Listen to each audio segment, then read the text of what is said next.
Assista o jogo do seu time, sem travamentos, em Full HD. Todos os canais liberados. E mais, centenas de filmes disponíveis para você. Tudo isso a partir de R$2. Acesse agora mesmo nosso site tvvianet.net e solicite um teste grátis. Canal Sou Vitória, o maior canal do Vitória no YouTube. Fazer o dever de casa, Alan Guimarães. Quantos jogos o Vitória está aí perdendo? 4 seguidos. Ah, muito bem. Foi um teste surpresa. Perdeu a última sexta-feira no Barradão. O time que chegou a ficar 4 jogos invicto, agora amarga 4 derrotas seguidas. Eu nunca tive tanta dificuldade assim para acertar um time como eu estou tendo agora. Só faltam 10 rodadas para o fim do Campeonato Brasileiro. E a cada ponto desperdiçado nesse momento pode fazer toda a diferença no final. O quanto antes a gente conseguir essas vitórias, mais tranquilidade vai nos dando, né? Mas não adianta a gente pensar na 5ª vitória se a gente não conseguir a primeira, que tem que ser agora contra a Chapecoense. E esse é o nosso objetivo, né? Na última sexta-feira, o Vitória recebeu o Santos no Barradão. Era uma oportunidade para sair da zona do rebaixamento. Mas o rubro-negro pouco criou na partida e perdeu por 1-0. O gol foi marcado ainda no primeiro tempo, nesse chute de Carlos Sanches, que desviou na zaga e enganou o goleiro Ronaldo. Dentro desse grupo que nós vimos jogando e que nós temos a jogar, esse era um jogo muito complicado. Era talvez, na minha opinião, era um dos mais complicados, porque tem a velocidade, tem muitos jogadores técnicos, jogador propício ao contra-ataque. Nós sabíamos, eu particularmente sabia, passei esses jogadores que nós vimos encontrar dificuldade. Com a derrota, o Vitória continua na zona de rebaixamento, numa situação bem delicada na Série A. A próxima tentativa de reabilitação será no domingo que vem, às 11 da manhã, contra a Chapecoense, na Arena Condá.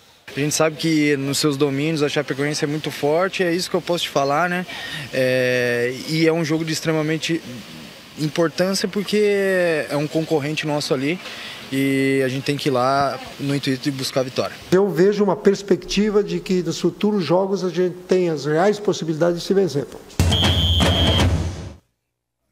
Confronto direto contra a Chapecoense, né? E essa coletiva do Carpegiani, até por essas respostas que estavam aí na matéria, você vê que ele tenta dar uma esperança, mas ele sabe que a situação é difícil. E ele falou logo no iniciozinho ali da matéria que ele nunca teve tanta dificuldade para ajustar um time como está tendo agora. As coletivas do Paulo César Carpegiani são de altos e baixos, né? Ao mesmo tempo que ele prega uma perspectiva lá na frente, pelo menos nessa última foi assim, né? Ele também disse que joga um balde de água fria, não né? teve tanta dificuldade para montar o time. Nunca teve. Nunca teve tanta dificuldade para montar um time como está tendo agora. Aliás, ele quis dizer no geral, acho que na carreira dele, né? Nunca teve tanta dificuldade para montar um time de futebol, para acertar jogar, um time, foi a palavra que ele utilizou, do que está tendo agora no Vitória, nessa passagem que ele está fazendo. Então é muito complicado, né? Depois a partida contra o Fluminense, ele se mostrou muito chateado. Ele disse que ele não gosta quando o time dele não joga.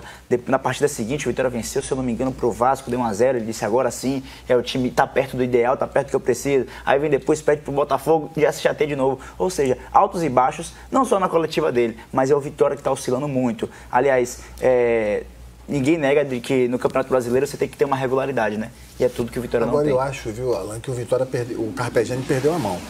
No meu entendimento, o Vitória é muito frágil dentro do campo. Mas eu acho que já, ele perdeu a mão, porque essa entrevista dele aí, você vê que ele baixa a guarda. Psicologicamente, Carpegiani é um cara ativo, vivo, experiente. Ele baixa um pouco o lado psicológico, você sente nele que ele já extraiu tudo do Vitória. Não tem mais nada para tirar desse elenco. Mas é isso que eu ia te perguntar. Você acha que é perder a mão ou é não ter recursos, porque não tem o que fazer? Não tem recursos, frágil, justamente aí. Individualmente, é uma equipe muito... Não tem elenco. É um elenco frágil. Quando o Carpegiani chegou aqui, eu acho que eu vim 1 ou 2 dias depois do anúncio do Carpegiani, e a Juliana perguntou, vocês acham que o Carpegiani é um bom nome? Eu falei, se tem alguém que pode salvar o Vitória dessa situação, esse alguém é o Carpegiani. Porém, o elenco do Vitória não dá tanta segurança assim de que ele vá conseguir. E a gente está vendo isso, porque o curioso é que o Vitória não fez um jogo tão ruim contra o Santos. O Vitória foi um time aguerrido, foi um time que correu, mas esbarra nas suas deficiências, consegue dar espaços para um time que foi mal também, que foi o Santos. O próprio próprio Cuca na coletiva admitiu, meu time não fez um bom jogo. Mas mesmo assim, o Santos fez o gol, conseguiu se segurar e ofensivamente o Vitória pressionou praticamente todo o segundo tempo e esbarrou nas suas limitações. Não conseguiu fazer gols, seguiu sendo pressionado pela sua torcida, pelo resultado ruim e aí 4 derrotas. O que preocupa justamente é isso, porque a gente está vendo que o Vitória vai pegar agora uma sequência muito complicada de confrontos diretos fora de casa e confrontos complicados dentro de casa e a gente não vê uma aspiração de mudança, de melhora, porque infelizmente o problema vem lá do início do ano. A formação do elenco ficou muito aquém do que o Vitória merecia para esse ano de 2018. A sensação que eu tenho é que o Carpegiani chegou aqui, aí ele fez aqueles treinamentos, achou que ia dar jeito. Estreou em casa contra o Palmeiras. 3-0. Levou um susto. E aí deu aquela coletiva, não, que vai ter que mudar, tal. Ele conseguiu uma sobrevida se reinventando com os meninos da base. Mas a gente sabe que esses jovens super talentosos, Lucas Ribeiro, o Léo Gomes, o Ceará, não têm essa responsabilidade que os mais experientes deveriam ter para conseguir ajustar o time em campo. E além disso, sem elenco, você não vai para lugar nenhum. E o Vitória não tem elenco. A gente sabia que o Carpegiani conseguiu fazer o time respirar um pouquinho, né? Mas que ia ser difícil manter uma boa sequência. Infelizmente, já vem acontecendo. E aí, o que acontece? A cada rodada, ele tem que modificar o time, seja por problema de suspensão, de lesão, ou problema técnico mesmo, que ele está vendo que o jogador não está rendendo e vai colocar outro. Para a próxima rodada, ele, inclusive, deve fazer mais uma mudança. Já anunciou que provavelmente vai jogar sem centroavante. Fala aí.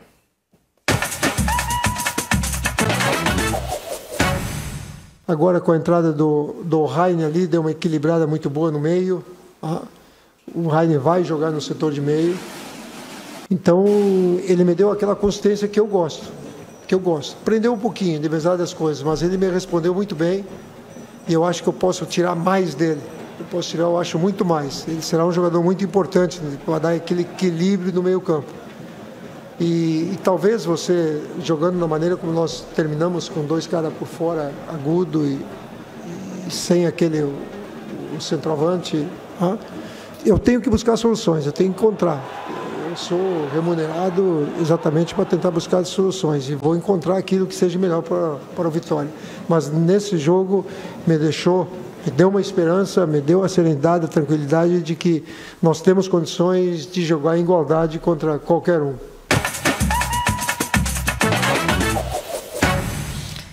Aí eu vou passar para vocês, lembrando que no fim de semana saiu a notícia, né, que o Canu fez um acordo com o Vitória e não faz mais parte do elenco. Melhor para todo mundo, viu, Juliana? Infelizmente, é um cara que teve seus serviços prestados ao Vitória, principalmente na Série B. Eu vinha dizendo aqui desde o início do ano, algumas pessoas até achavam que eu pegava no pé do Canu, mas a questão é que o Vitória no início do ano tinha o Canu como seu melhor zagueiro. E você não pode ter um jogador do nível técnico do Canu como seu melhor zagueiro. Era um jogador que já não vinha sendo utilizado, se envolvendo em polêmicas extracampo, acho que foi melhor para os dois lados. É quando você vê que a sua linha defensiva tem algum problema, né? Quando você, com todo respeito ao Canu, gosto muito dele. Com todo respeito à pessoa. Quando você fala que o Canu é o melhor jogador do sistema defensivo do seu time, um jogador com o limite que ele tem, ele sabe disso, não dá. Já tem alguma coisa errada aí. Você acha que o Canu é pior do que... Eu ia perguntar isso agora. Sabe por quê, Manuel? Eu não entendo essas coisas no futebol. Olha o que a gente está falando. Desse elenco aí do Vitória. O erro é justamente você ter... Pelo amor de Deus. O erro é você ter justamente o Canu como o melhor zagueiro. A gente não está dizendo que os que estão aí são os melhores. Eu acho o melhor zagueiro do Vitória. Mas é isso que a gente está falando. O erro é Canu ser o melhor zagueiro do Vitória. É um jogador que já mostrou que tem um nível técnico abaixo. Eu jogo mais do que ele. Mas ninguém está comparando. É isso. Mas eu não comparei com ninguém, nenhum jogador. Mas ninguém está dizendo que vocês compararam, não, gente. É só mesmo uma reflexão do que é real. Não é fazendo comparação ou não. É falando que o elenco é tão ruim e aí você pega um jogador que tem experiência, que já fez até gol pra caramba. Acho que é o zagueiro que mais fez gol aí com a camisa do Vitória. O Canu é um fenômeno como zagueiro. Claro que não, todo mundo sabe, até ele sabe. Ele sabe disso, que ele joga muito mais na vontade, na raça, entende as limitações do que dele. na técnica. Só que você tem um elenco, que eu não vou utilizar, até ia falar aqui, mas extremamente limitado, que a gente tem que respeitar os profissionais que estão lá e não é culpa de ninguém que está lá. Eu falo limitação até em quantidade, sabe? E qualidade técnica principalmente. E aí você pega um zagueiro que poderia estar aí contribuindo e ninguém sabe, ninguém explica, ninguém fala, né? E aí você fica com quem? Quem é que vai botar para jogar agora? Ramon, pelo amor de Deus. Meu amigo, é isso que eu só aproveitando o momento, vale lembrar que não vai ter o Lucas Ribeiro, que é o principal zagueiro do Vitória nesse momento, né? Porque foi convocado para a seleção sub-20 e da última vez que ele não atuou, fez muita falta. E é o melhor zagueiro do Vitória no momento. Sim. Você falou tudo aí. Então põe o Juan Renato para jogar, para ver se dá certo. Não dá Derlan, né? Eu acho que assim, quando você tem um jogador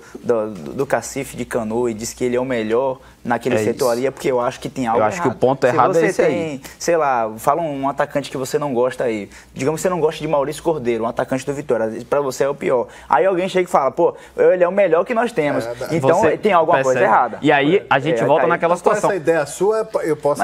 Mas é isso que a gente está falando desde o início. A gente não está dizendo que... Mas quando você fala que ele é o pior... Não fala que tem o melhor. Essa comparação aí você vai fazer com quase todo o elenco do Vitória. É isso que a gente está falando. Qual é o setor no Vitória que tem um baita de um jogador que você fala que esse jogador é titular em qualquer time de Série A? O erro está justamente quando você vê que Neilton é a liderança técnica do Vitória e não rende dentro de campo. Tem algo errado no meio-campo do Vitória quando diz que Neilton é o craque do time. No meio-campo, nas laterais, na zaga, no ataque, infelizmente. Viu? A tabela de classificação pra gente levar aquele susto já no início da semana, né? Respira. Respira, calma, gente. Olha aí. Bahia tá na 14ª posição, tem 31 pontos. Foram assaltados 2 pontos do Bahia na última rodada, né? E o Vitória é o 18º com 29. Situação do Vitória difícil, né? Tem um jogo hoje ainda, né? O Fluminense e Paraná. E amanhã tem Botafogo e Vasco, lembrando que o Vasco está ali também, é o 17º colocado com 30 pontos. Pode ultrapassar o Bahia ainda. Isso. Na sexta-feira eu estava conversando com o torcedor do Vitória, lá no bar, estava fazendo um jogo lá, e a gente estava comentando sobre a liderança do Campeonato Brasileiro, que estava oscilando e tal, e eu falo assim, rapaz, agora que eu vim ver recentemente que o Palmeiras estava na liderança do campeonato, era um dos líderes, porque eu estou tão acostumado a olhar para a parte de baixo da tabela. E a sensação é essa, como se fossem 2 campeonatos, né, para o torcedor, porque o Vitória eu acho que não figurou entre os 10 primeiros em momento algum no campeonato, me corrija se eu estiver errado. Não. Então o cara só está acostumado realmente a ver na parte da tabela. Torcer contra... Aliás, a gente não sabe, né, se torce contra o Vasco ou o Botafogo, porque os dois se enfrentam aí. O Botafogo também se distancia, o empate aí talvez seria o melhor resultado. Da mesma forma que a gente faz uma projeção um pouco preocupada para o Vitória, que vai ter jogos complicados agora, eu acho que o Bahia, depois de enfrentar essa sequência de pedreiras, onde pegou 4 concorrentes ao título, como o Palmeiras, Flamengo, o Grêmio, e pegou o Vasco nesse meio tempo aí, agora o Bahia vai ter uma sequência, digamos assim, de jogos mais no seu nível. Já começa pegando o Paraná sábado agora em Pituaçu, então o Bahia tem que fazer o seu dever de casa, pegar esses jogos top a top ali para pontuar o quanto antes e conseguir fazer uma Série A mais tranquila, porque, vale lembrar, tem ainda que dividir as atenções com a Sul-Americana. Já o Vitória tem jogos complicados em casa e os confrontos diretos são fora, mas Vitória não pode mais escolher não. Vitória tem que correr atrás de pontuar fora de casa também, ainda não conseguiu isso com o Carpegiani, não conseguiu vencer fora de casa, então é importante que o Vitória volte a pontuar fora de casa, porque senão, amigão, vai ficar complicado essa reta final. Para mim ainda tem uma luz no fim do túnel pro Vitória, mas eu não tenho muita esperança. Quando vi, o Vitória jogou, você até falou que o Vitória jogou bem, rapaz, eu não consegui ver o Vitória jogar bem. Eu achei um jogo, o Santos, horrível. Foi um dos piores jogos que eu já vi na minha vida. Eu não falei que o Vitória jogou bem, não. Não, quem falou foi eu. Falei que o Vitória não foi de todo mal. Até que ele conseguiu organizar alguma coisa no fundo do Vitória. O Vitória saía de uma boa saída de bola. Mas o Vitória, quando chegava do meio de campo para frente, é uma desorganização total. É aí que tá. Aquela vontade de fazer gol, né? Com ansiedade. Praia, da barra ali, os caras jogando. Eu não vejo, eu tenho realmente, eu estou muito preocupado com o Vitória. No ano passado, eu disse que o Vitória ia cair, não quero cravar, mas o Vitória é candidato esse ano no rebaixamento, infelizmente. A gente chegou a ter uma certa confiança, né, depois que o Carpegiani chegou, mas infelizmente é aquilo que o Rafael citou e a gente fala aqui diversas vezes. Às vezes tem até a vontade, ninguém está dizendo que tem jogador fazendo corpo mole, não, mas esbarra na deficiência técnica, aí não vai, né? E assim, ó, dá o mérito ao Carpegiani que ele está tentando. Sim. Né, ele está buscando. Sabe quantos jogadores ele já testou em 9 jogos, salvo engano? 27. Não, ele só não mexeu em Ronaldo, em todos os setores foi mexer. Ele fez o torcedor do Vitória voltar a sonhar. Quando o Carpegiani chegou, não existia mais aspiração de mudança, então ele viu na base uma oportunidade de mudar, conseguiu fazer algumas alterações e a partir disso o Vitória voltou a sonhar com essa possibilidade, mas logicamente esbarra nas suas limitações e aí é que está o maior problema. Isso aí, complicado.